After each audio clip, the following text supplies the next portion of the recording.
Glad everybody could make it here today, and looks like we have a pretty good crowd. There's Phil. Hi, Hello. Phil. Hi there.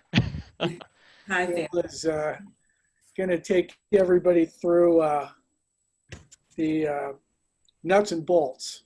And if there are questions about membership or what the legality of anything is, I'll try to answer those questions as well as I can. I'm not a librarian and not an attorney, but I have been with the project since the beginning, so I probably know as much about it as any other layperson. I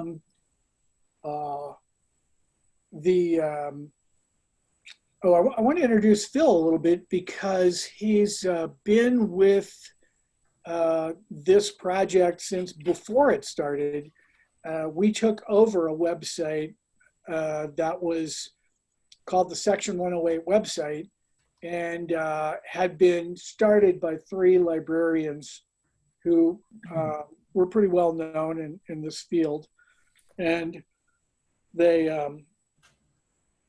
got that started, that database started in order to identify titles that were no longer in distribution and could reliably be copied.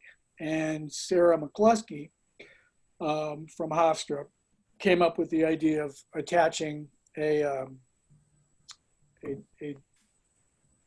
repository, an online repository. So that's what we have now. And it's all hooked up to Amazon AWS account.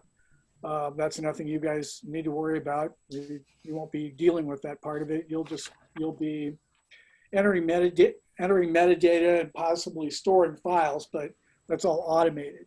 I also want to preface what Phil's telling you, and Phil's been in this like hip deep from the very beginning, so he knows everything about what we do.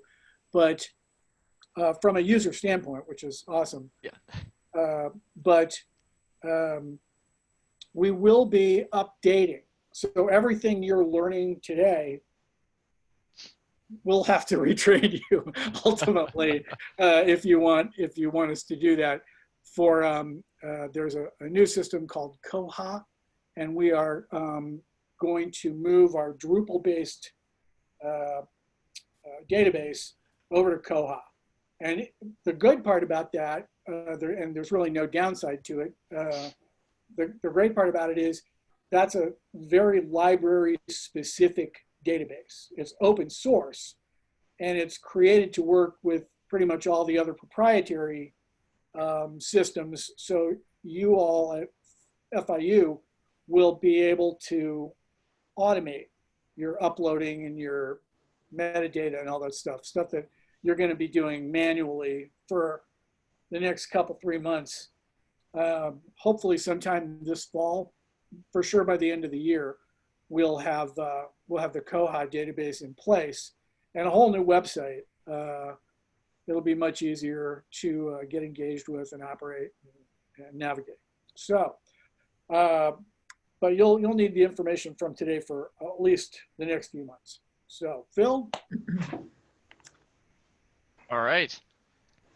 So, I think you have to turn on screen sharing for me before I can bring up the video trust page. But while we're waiting for that to get sorted out, I think what we'll just do is I'll go through like how to find things, because the core of the ALVT is still the database project you had mentioned, where we've collected information about all the videos in our collection, the distribution status of all of them. So I think it makes sense to start with that and go over how to find things, what the metadata we are collecting and why we're collecting it. And then the actual editing process is very simple. So I think I am host now, so we got more folks joining, great. And Phil, yes. I've just, thank you for, making time and taking our time, to offer this training for us. Really of course, yeah.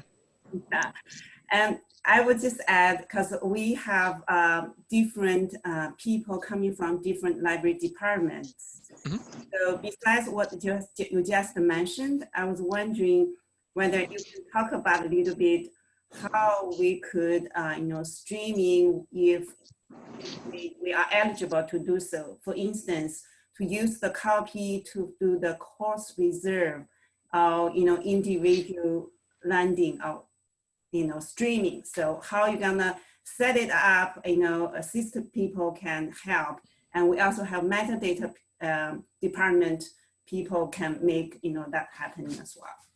Yeah, I think I can speak at least to what we do at American University. ALVT doesn't really have a backend for doing a lot of streaming stuff, but once you have the file, it's yours to do what your institution believes you're entitled to do with it. So I can speak to kind of the things that you can do, options we've explored, that kind of thing. So we can talk about that too. All right, thank you. Absolutely. So let's pop over. Is that showing up for everybody? All right, so this is the ALVT website. I figure what makes sense to start with, again, is just to start with the database itself, searching for the database, and we can talk about what kind of metadata we collect and why. So the best way to search, we got a lot of options here of info about like, the rationale for a lot of stuff, membership info. We have like lists of vendors we work with to digitize stuff. But if you want to start searching for stuff, this menu here called title listings. Right here under all titles, we have a list of, how many is it? All 4,897 things that we have logged so far in ALVT. And this doesn't mean we have 5,000 videos, but this is the number of titles that we've looked for and said, we've checked on Amazon, we've checked the distributor, and these are not available for sale anymore. Just to make sure that we know that it's okay to digitize something. So just to give you an example, the example I love using is there is a film called This Is Internet, which was a very old, out-of-date video on how the internet works from the 90s, and it's just my favorite thing in the whole world. So if we search for This Is Internet, it comes up here, and we can see, we put it in American University. We're the only institution that has it right now. We click through, we have all this metadata here. So we've got the title, we have the distributor, publisher, not like a ton of information, but enough that you can identify what film this is. One of the ones I think is really important is we also save our own local call number, just because we've had a lot of cases where, we'll have something that's like a different edition or it's a very similar name and publisher to something else. It just helps us identify what specific title we're looking at here. So again, just kind of basic metadata just to know what we're looking at. The big part of it, though, is this section down here. So besides just the information on the video itself, we have these searches that we log. So what we do generally is when we're looking to make sure something is out of distribution, we'll check to see if it's on the distributor's website for sale. We'll check to see if it's on Amazon or any other kind of major e-commerce marketplace if it's on sale. And also on WorldCat, just to see if there's like other institutions have it, if there's a DVD copy that we don't know about that may still be on sale, just to kind of double check all our bases and make sure it's not in distribution anymore. So just to go through an example of what it's like to add one of those. Again, it's a pretty simple thing, but when you add new Amazon search, for instance, it brings up this window here, and we just keep track of when did we search for it, did we find it, yes or no, and then just any other information we need to record that explains stuff. We have a price field here too, because for instance, if it's on, if it's being sold on Amazon and it's $500 for a new copy, you can make an argument that's not a reasonable replacement cost, which is one of the things in Section 108, that if it's not a reasonable replacement cost, we can just go ahead and digitize it. So for instance, if we found This Is the Internet and it's $1,000, we could say, yes, we did find it, and just put that in there as kind of a caution for people and say, it is still on sale. You can make your own judgment call about whether it's okay to digitize something like this. And then once it's done, just hit save and it adds it into this, this big list here. For titles that that are clearly in distribution, like if it was like Beauty and the Beast or something, we just won't include it in this database at all. This is mainly for things where we either know that it's out of distribution or it's kind of a judgment call case and we just want to provide all the information to other institutions to know what's up, if that makes sense. So again, using this, we can see based on what we entered, we can get all the information about who made the video. We can see that it's not on any major platform. So in this case, it is okay to digitize. The other useful feature on here is we're the owner on this one right now, but there is also an option for my institution owns this. So for example, if FIU had a copy of This Is Internet, instead of making your own record, you could just go to ours and hit my institution owns this. You would pop in your own local call number. If you have Well, I did not mean to hit save on that. Oh, I don't know how to delete that. That's not good. Oh, there we go. -2, you can just hit it again. Do -2 does not own this. Okay, there we go. But then you just pop in your institution's name. I think you're already in there. And then like you saw, it would just pop up on this list at the side. I guess we'll do an example really quickly here, since I know we can undo that now. I've never hit that button before. Wasn't really sure what happened. Oh, it still thinks it's American University because it's my account. But either way, more schools will pop up on the side here. The reason that's really useful is because even if we don't have a video uploaded, if another school came here and saw that American University and FIU both had a copy of this as internet, they could contact us individually and say, hey, do you have a file you could share? It's not on the website yet. We have had a couple people contact us that way, including some folks who weren't even affiliated with ALVT, interestingly.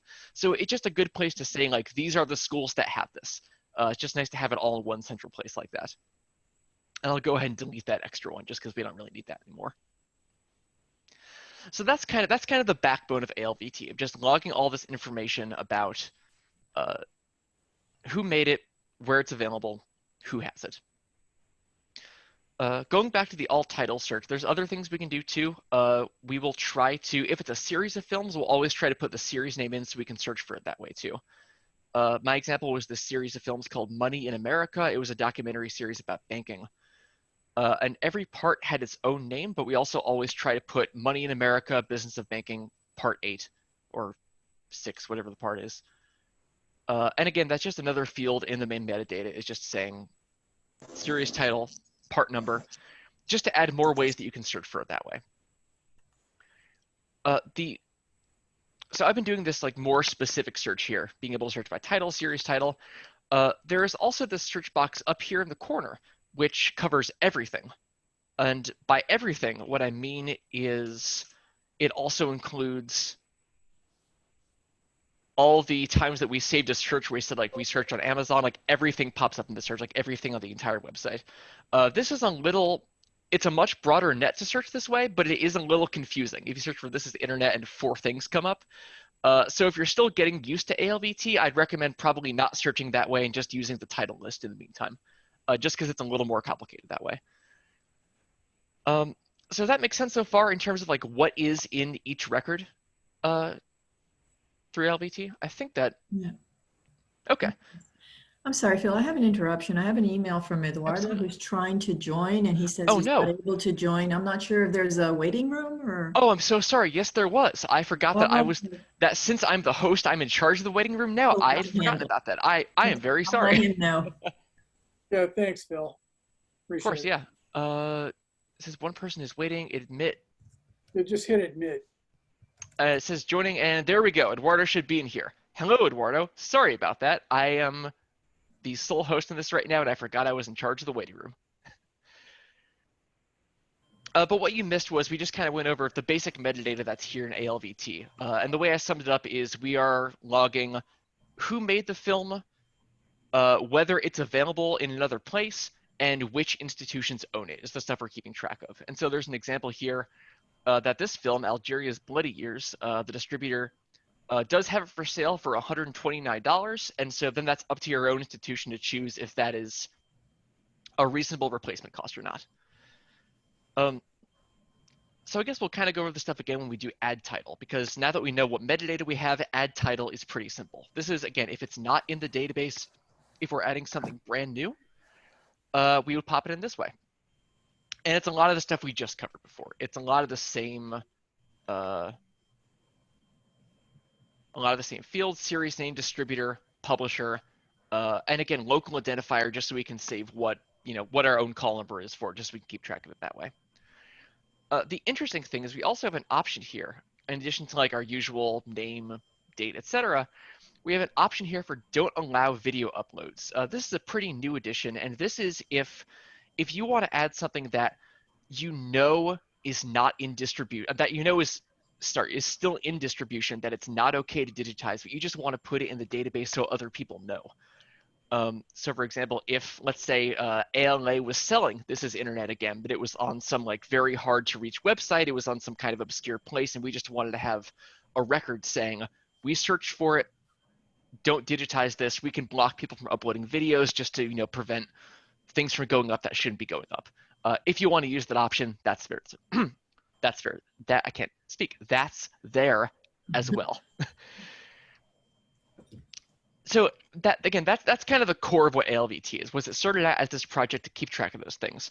But as Jeff mentioned earlier, we also recently added the ability to upload videos to the website. If it's something that is out of distribution, we want folks who are in ALVT to be able to share videos together. So you can upload things that way as well. So let's try to think of a different example of something. Oh no, what we can do.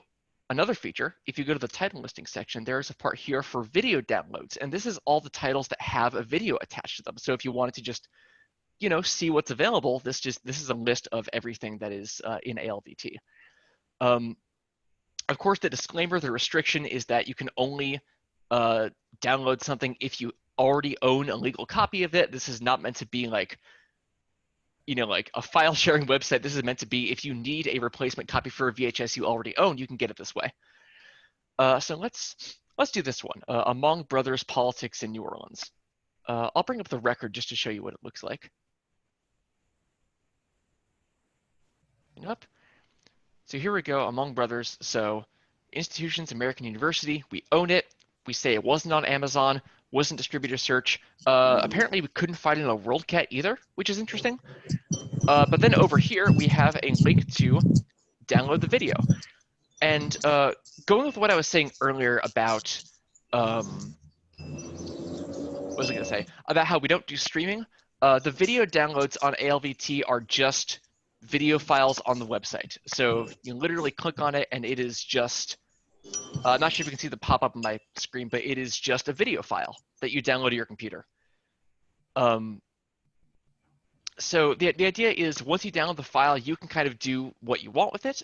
If your institution is comfortable streaming something, putting it on like a local server to stream the video, you're allowed to do that. And I'm not that you're not, I don't want to say we're legally allowed to do anything, but if that's what your institution's policy is, that's what you can do with it.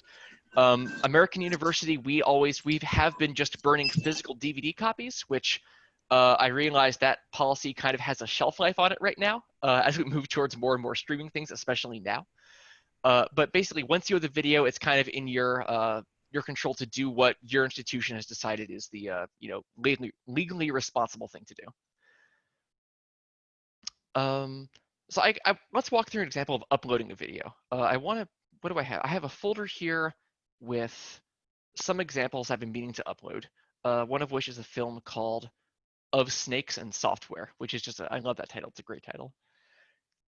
So again, we've put all our information on here. We got the information about who published it. We have information about not on Amazon, not from a distributor.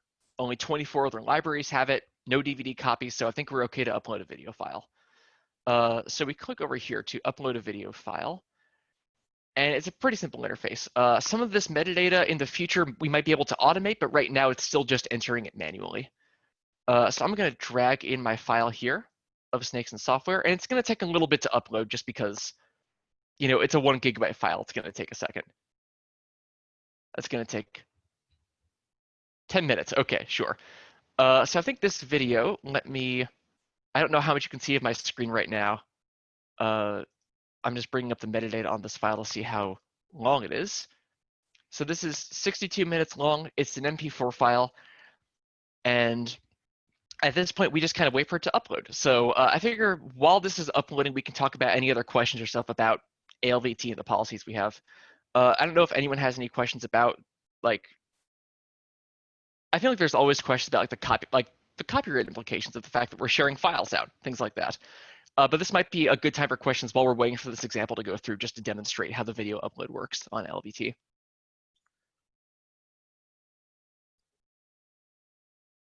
Stephen, Thompson, Moore, did you have some specific questions about that? Yeah,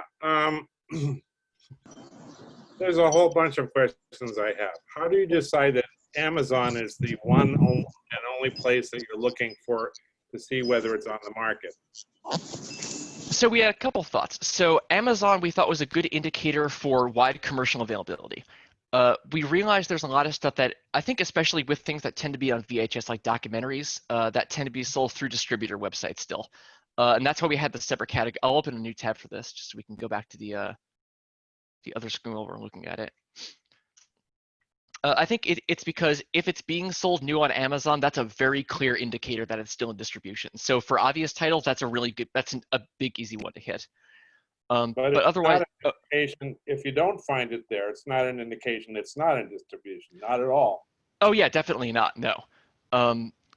The way we thought about it is that this is us trying to cover our bases. Some of these things we've even gone back to later and realized that they are still being distributed through some, like I think there have been somewhere like the distributor had a website and it was like, if you want a copy, email me. And it's like, you know what, maybe that counts as being in distribution, that's okay. And that's why we just try to add some indication here about like we reached out to them by email or we found their website and it wasn't on there. We realize this can't be exhaustive just because yeah, there can always be any kind of like number of strange small vendors that could have things.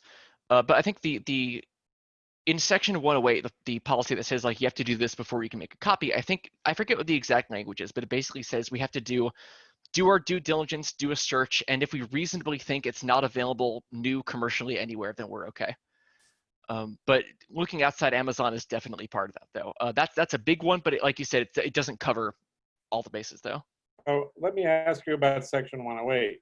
Absolutely. Now, Section 108 dates to 1976. The last place I looked, it didn't say that it had been actually revised by Congress. So the 1976 law still stands, except for the adjustments made by the Digital Millennium Copyright Act. I don't remember if this is part of that, but let me bring up, I've clearly gone to the wrong Section 108 article on Cornell law that was about debt policy and not copyright before.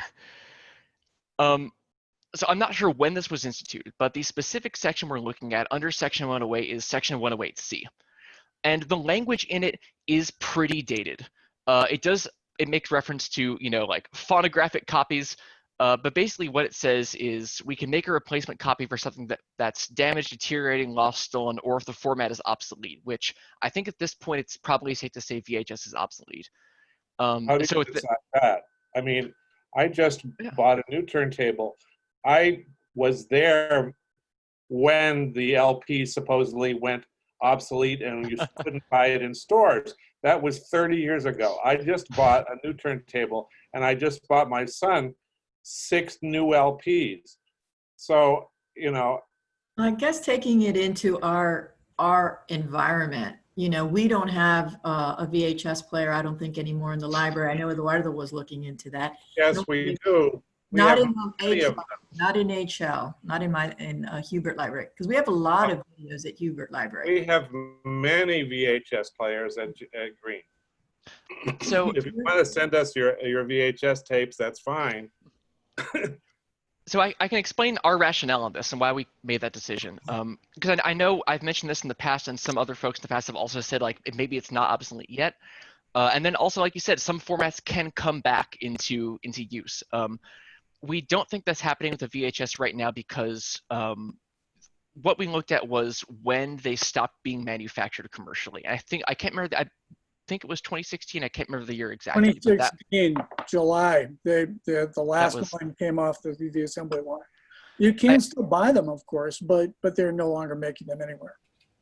Yeah, and I think that's a decision every institution has to make for itself, but I think there's a growing consensus that given that there's no new titles being published on VHS, that the VHS machines themselves are not being manufactured, that VHS is obsolete.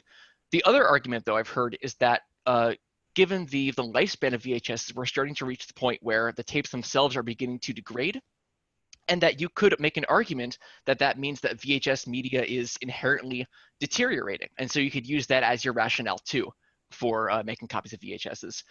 But with anything like this, I think it's a lot of judgment calls. It's a lot of, talking with our council and deciding that, we've just, in our judgment, VHS is obsolete.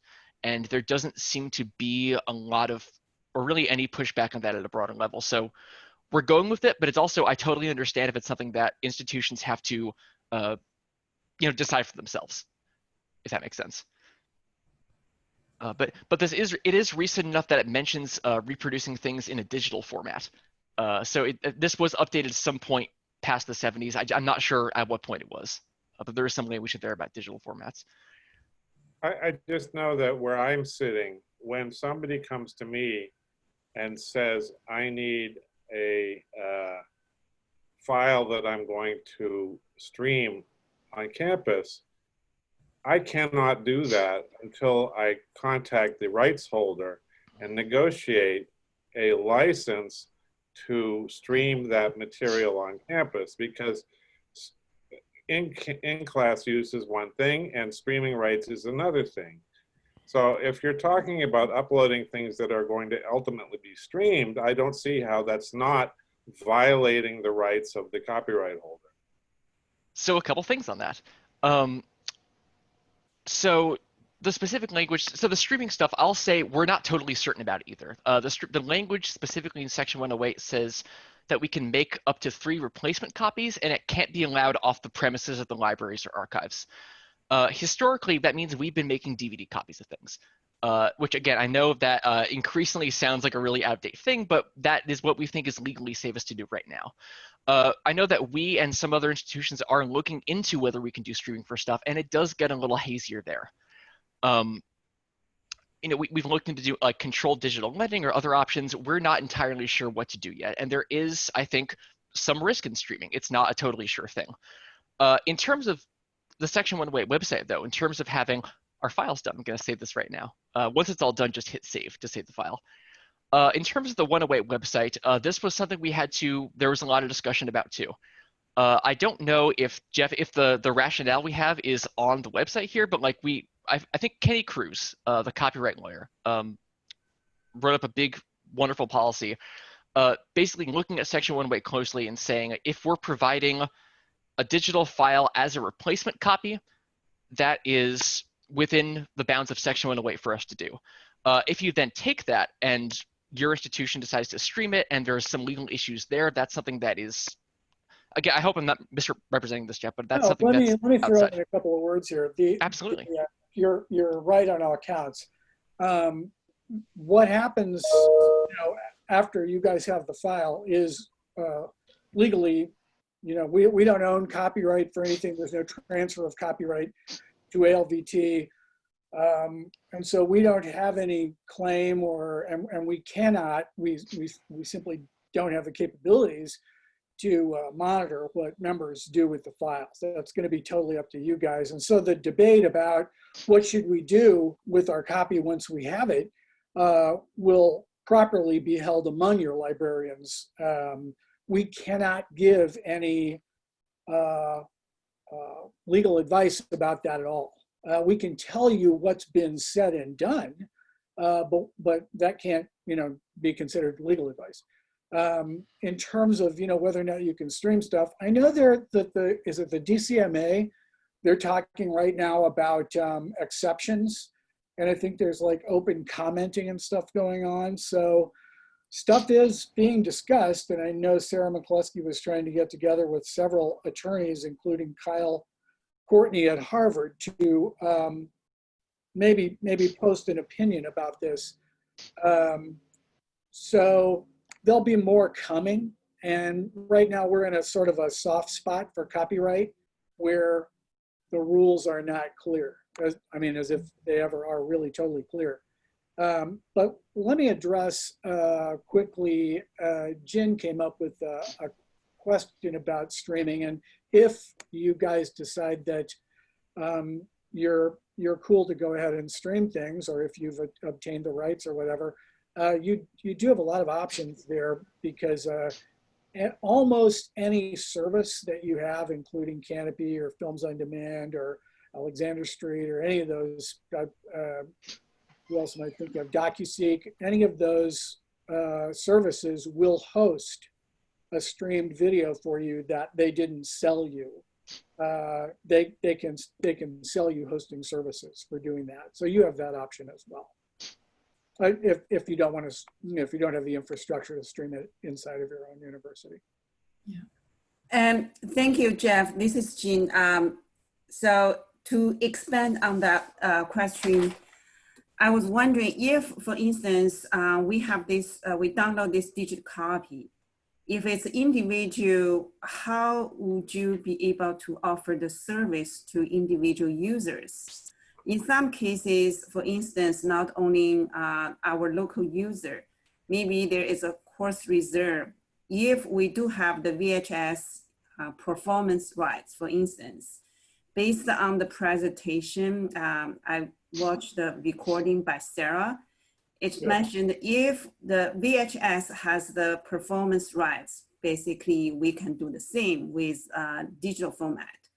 Yeah. So accurately, my question is, once I download that file, how I can use it?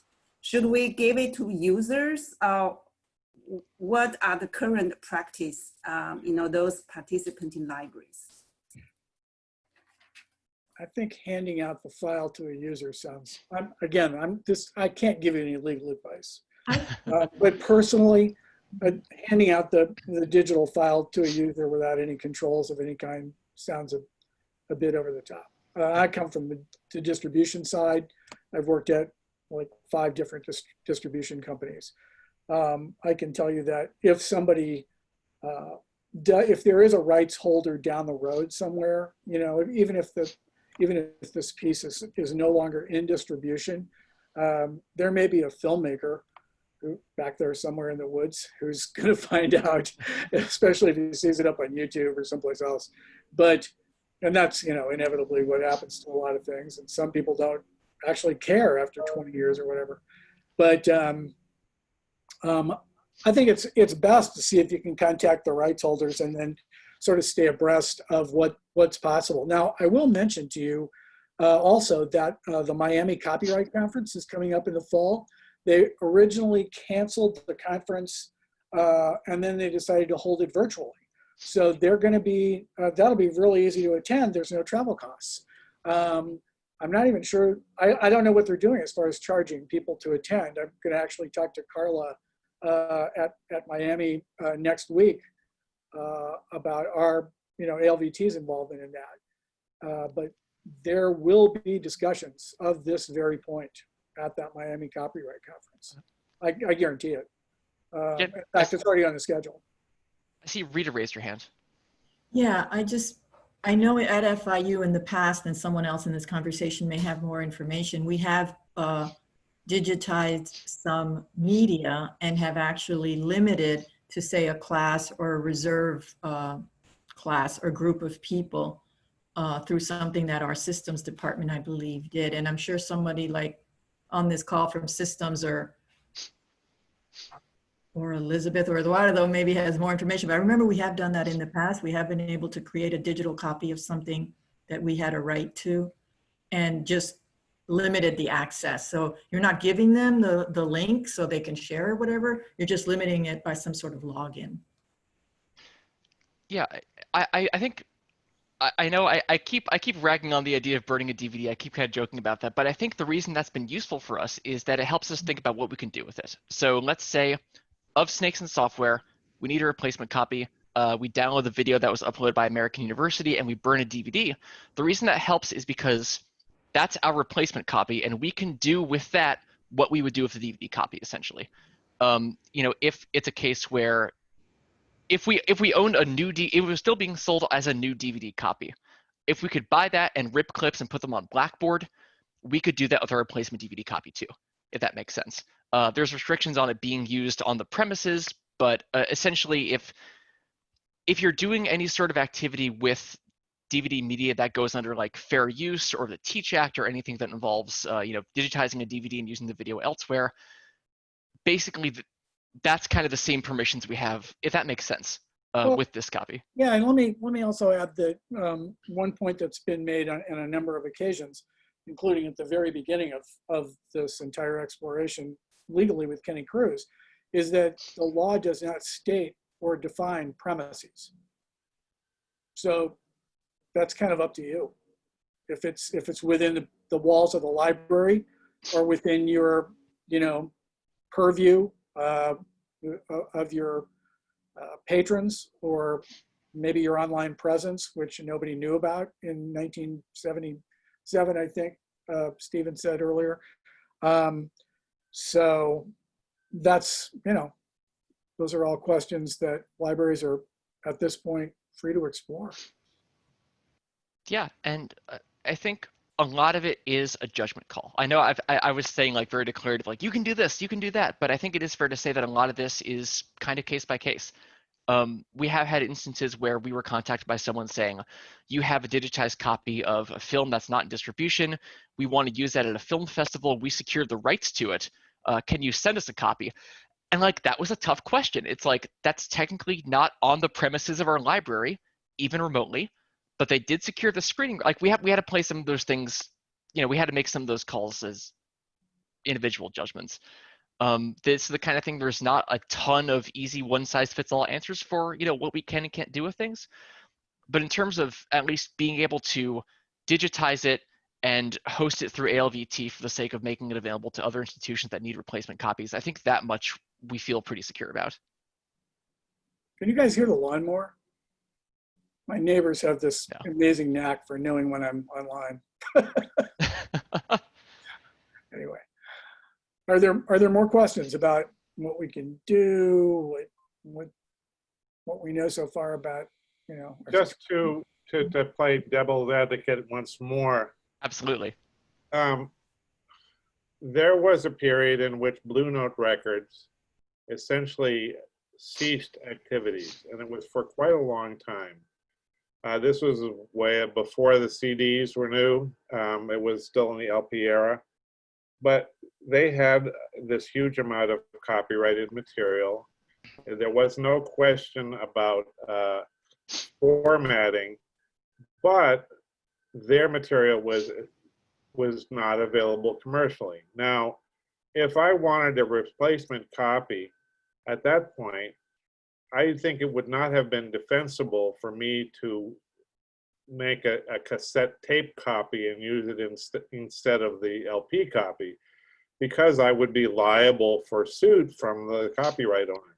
Now, finally, they were bought out by a major and their material was finally available again. But it's all a question of who owns the rights and how aggressive they're going to be in terms of prosecuting you when they find out that you've been violating copyright. Yeah, I think what's the thing that, so we go back and forth on this too, because we specifically chose to do all this under Section 108 and not under fair use for that reason, because Section 108 gives us the specific sort of permission that if it applies to any of these things involving the format or the deterioration, that makes it okay to do. For something like what you mentioned, where it's a company goes out of business and like the next year comes around and you want to digitize things, Section 108 doesn't really protect against that. That would definitely be, like you said, the kind of call where you're trying to see, how far a company is willing to go to prosecute you for violating copyright. Section 108 gives us very specific exemptions we can use, which is why we like it. It limits what we can do because, again, like if it's something where the distributor went out of business, but the format isn't obsolete, or you can still get new copies in the marketplace, it doesn't let us do anything with that. But it does create this very specific exemption for us to do VHS digitization, if that makes sense. But even if the distributor is no longer in business, somebody still owns the rights. And you don't know when somebody is going to buy the assets of that company. So suppose somebody was making VHS tapes in 1996, they haven't made them for 25 years, and all of a sudden somebody buys them and now they're available on DVD or on streaming video. Don't they have a right to come after you because you had been violating their copyright? Yeah, let me talk about that for a minute. From the distributor side, could they come after you? Yeah. How much is it going to cost them to do that?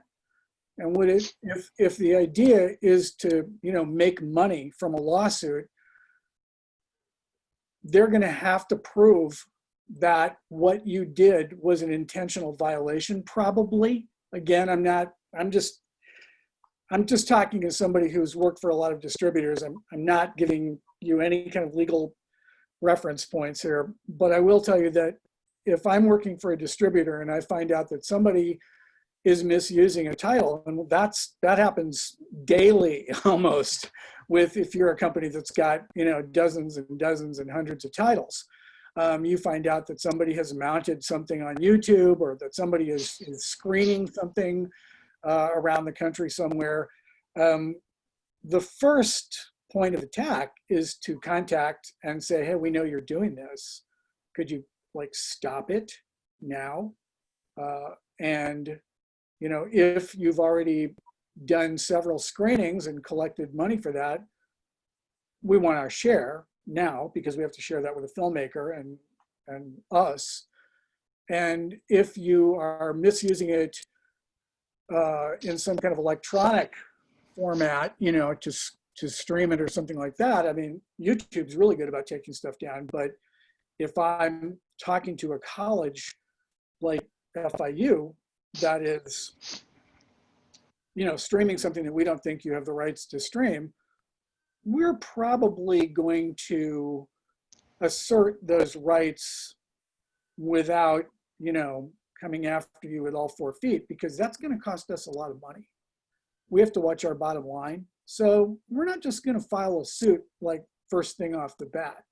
Now, something like this did happen with UCLA. I don't know if you caught that case, but I think it was Ambrose sued UCLA. They brought a suit against them because UCLA was streaming pretty much everything they'd bought on DVD. They converted it to digital without permission and were streaming it. And they asserted that they had the rights to do that because they had bought the educational rights.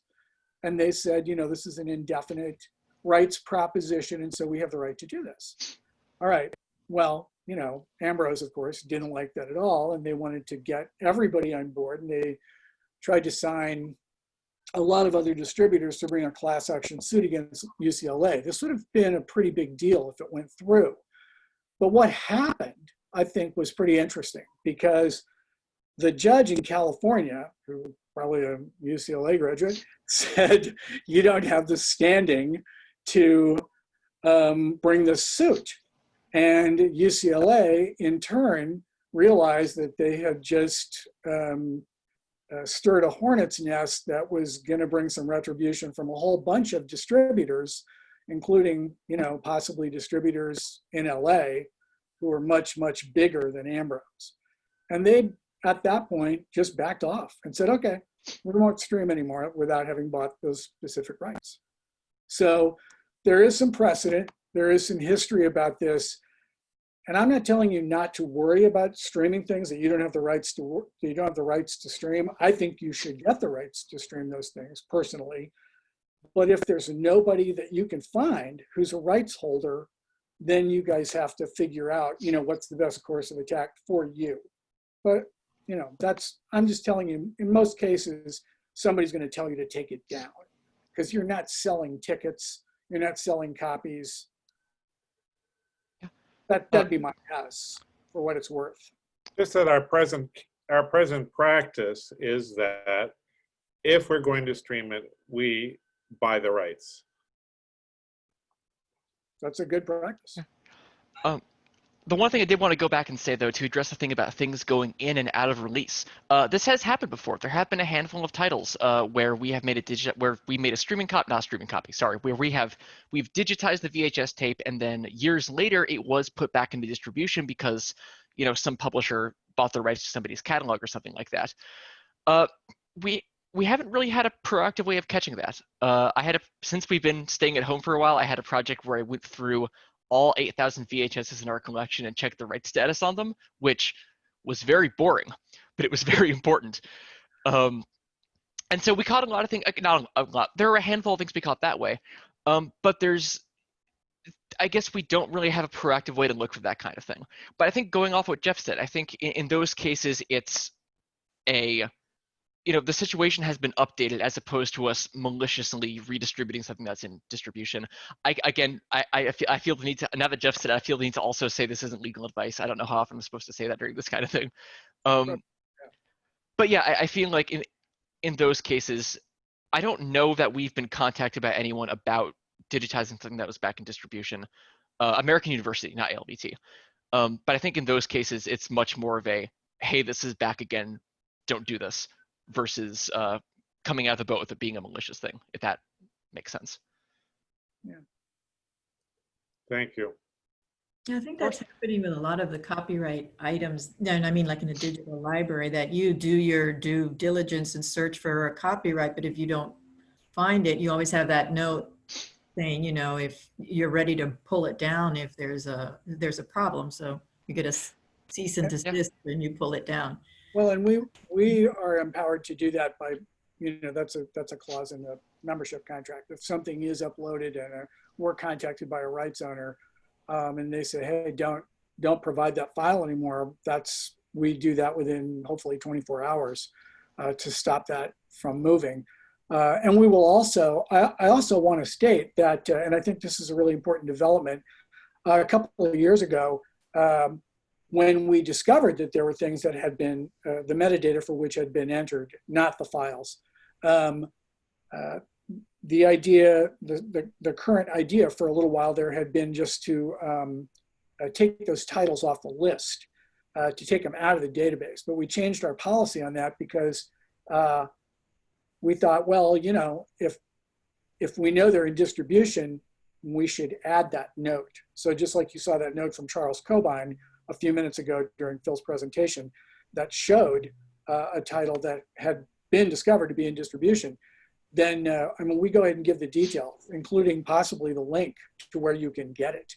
And that's a good move for a couple of reasons.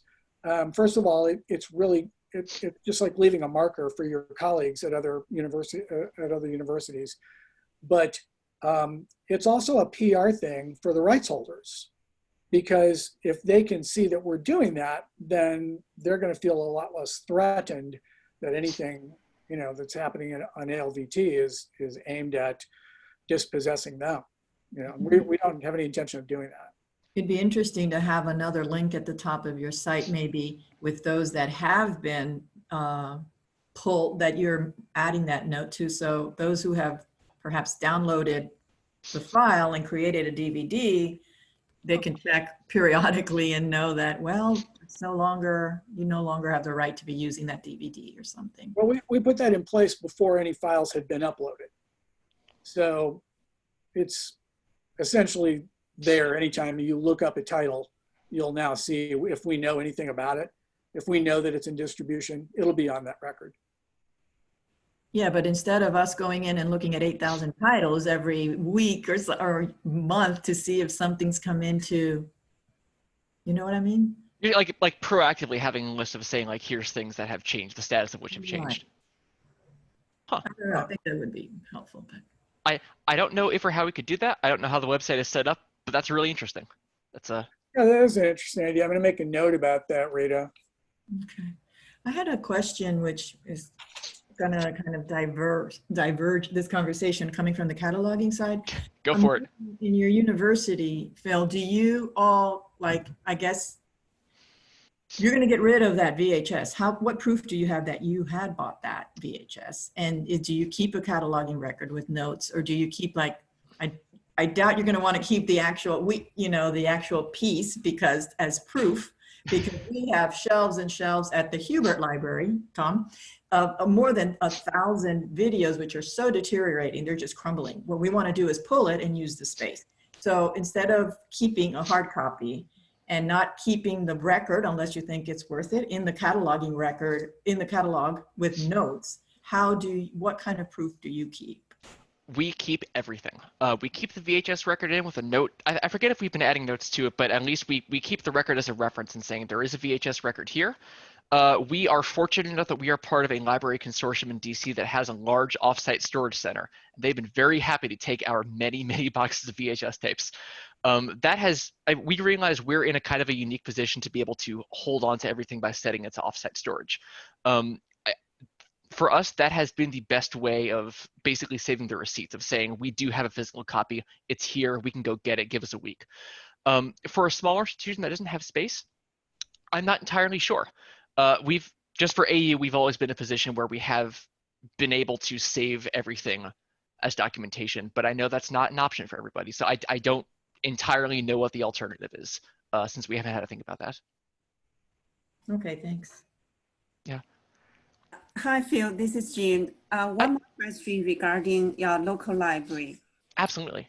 Yeah. For instance, if does your library make cross-reference between the records you have in your local ILS system and the records here?